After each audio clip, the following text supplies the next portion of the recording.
This is Melanie. Hey, Melanie, this is Daniel Touche. How are you? Good. How are you? I'm doing pretty good. It sounds like you're having a pretty good morning so far. Trying to keep all this stuff organized. Yeah. Oh, I see you're a tag agent, so you must be kind of all over the place for sure. I am. I am. What's going on?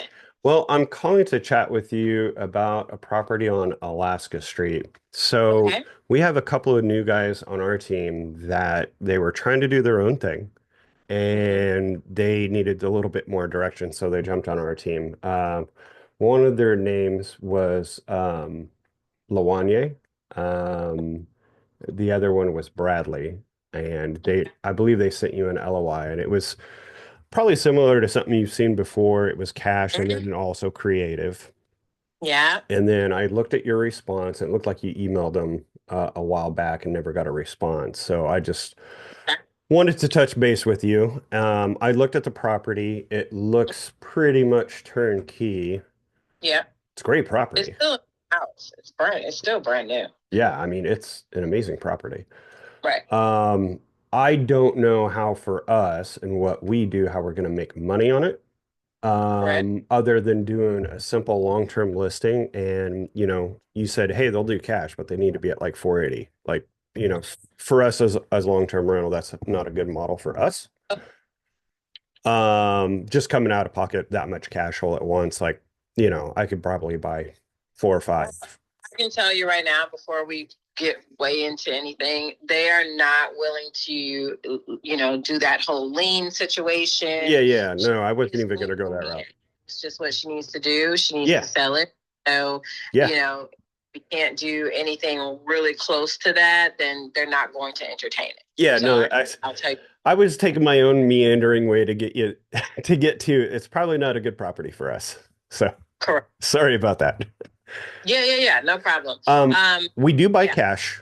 We do Hmm. buy creative. We buy a Hmm. mixture of both. It just kind of depends on the property and the asset. What I really want to find is probably something with a little bit more value add, whether it's a flip or whether it's a long-term rental that we can put a little paint and lipstick on and rent it pretty well and then keep it long term. But I usually Okay. try and get into them a little bit cheaper.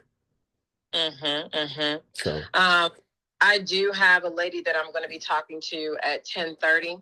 okay. I know I've been in her house for a very long time. Okay. She's looking to move and get into something a little bit bigger. Oh, So cool. I can check with her after I actually get her under contract as a client Yeah, to kind of looks like. I also have ways to do cash offers. I love it. So, Do you I can. wholesale? I'm sorry. Do you wholesale a little bit too? Actually works with a lot of different people that do that. So I just have to Awesome. actually submit it. So it's Yep. not a big deal, right? Hmm. For me, it's not really so much of a big deal. So Yeah, yeah.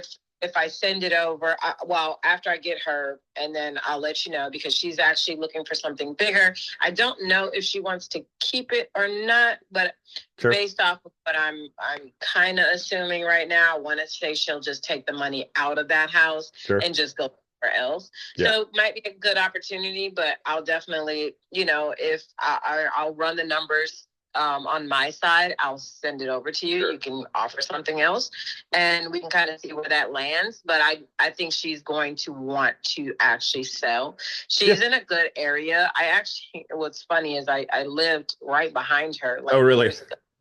Yeah. Oh, that's funny. So the neighborhood is really like moving up, Sure. and the price point is moving up pretty much a lot because when I bought my house over there, right now when I look at it, it's definitely over $100,000 right now, and we're talking about maybe 3 years ago, four Oh, years wow. ago. Okay.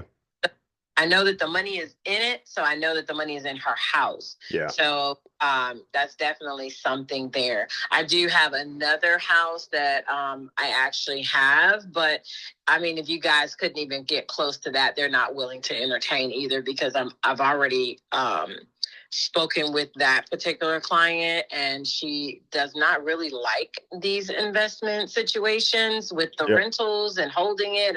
She has also moved out of state. So if it's something where you guys want to make a fair offer on it, I'm not sure how you guys feel about it, but she's definitely not going low. I'm telling you right now, she's not. So low cash is probably not an offer for her, or an option for her. She's at 369 for her home. Okay. And you said it's an investment property for her?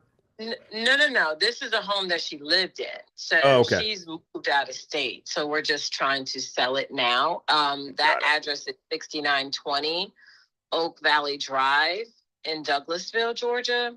Okay. So I have that one on the market as well, but she's not trying to go like super low. So if you think that it's gonna be like something crazy, then don't even do it. No, so like we kind of opportunity to just say no. Yeah. That's no. I mean, we're not idiots. Like we kind of take each property as it is, and of course sometimes we have to kind of throw something at the wall and see if it sticks just to kind of get the conversation started. But we kind of take each property as it is, and every seller situation, as you know, as an agent, I used to be a residential agent. Everybody's situation is really, really different. Absolutely. And buying low cash doesn't work for most people, but also buying creative doesn't work for most people either.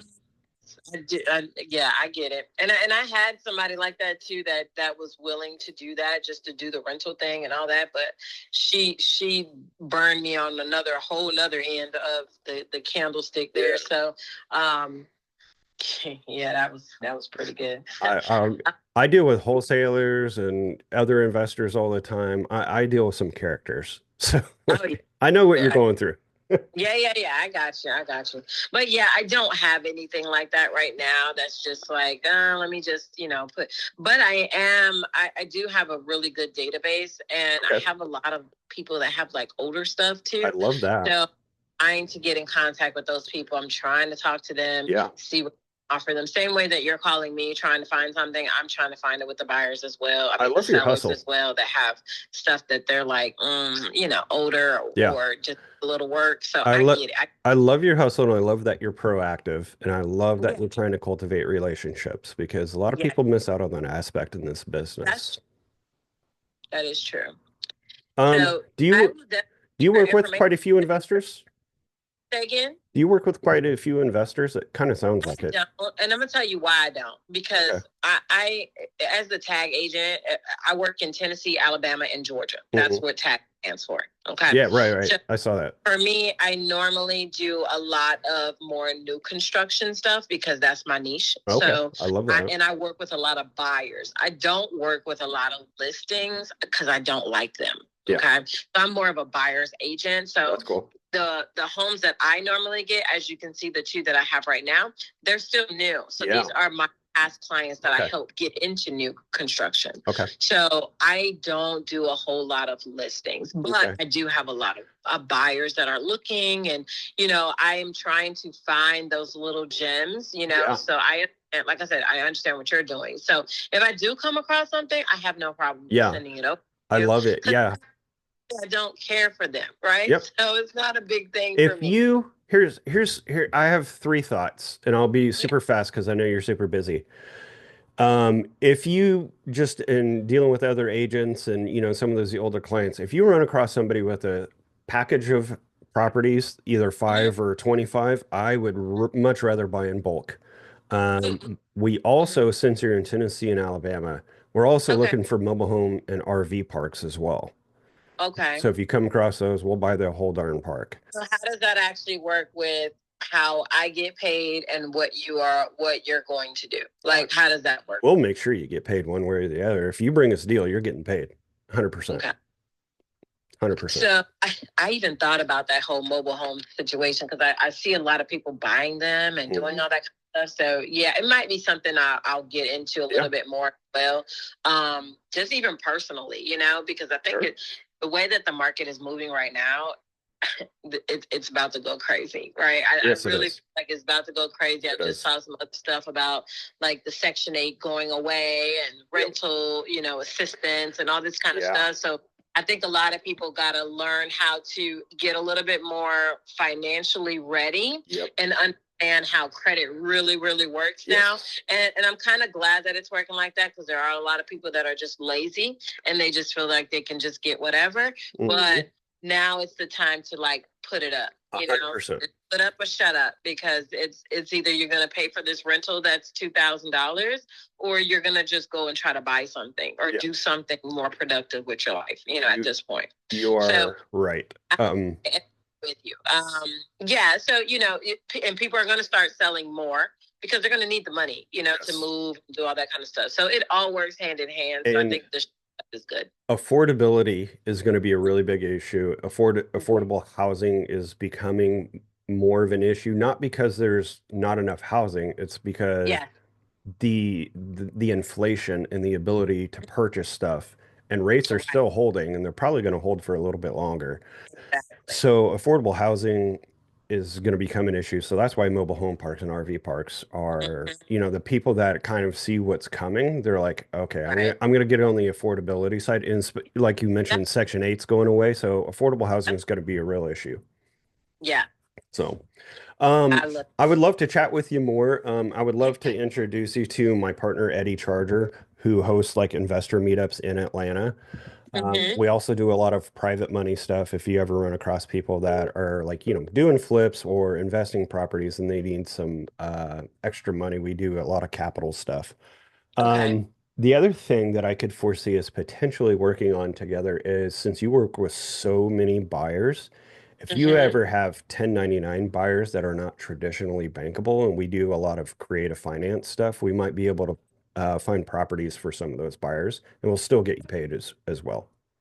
Oh, that's pretty cool. Yeah, I have some that do have that issue. So yeah, I can definitely do that. Can you send me over even in just a text so I can lock everything in with on my phone, just like your information and business card or something like that, so I can lock in? And then if I get anything, I'll send it over. We'll have that conversation, and I'll let you know, this lady that I'm talking to, I'm gonna see what she's talking about. But I don't know about her yet. We'll see. Yeah. No, I appreciate the phone call. I'm going to shoot you my contact card, and it says real estate Swiss Army knife on it. So I got a lot of tools in my belt, I understand. I get it. But I definitely appreciate your calling me morning. So yeah, just send it over and then we'll be in contact. Sounds great. I appreciate you. Take care. All righty. Bye.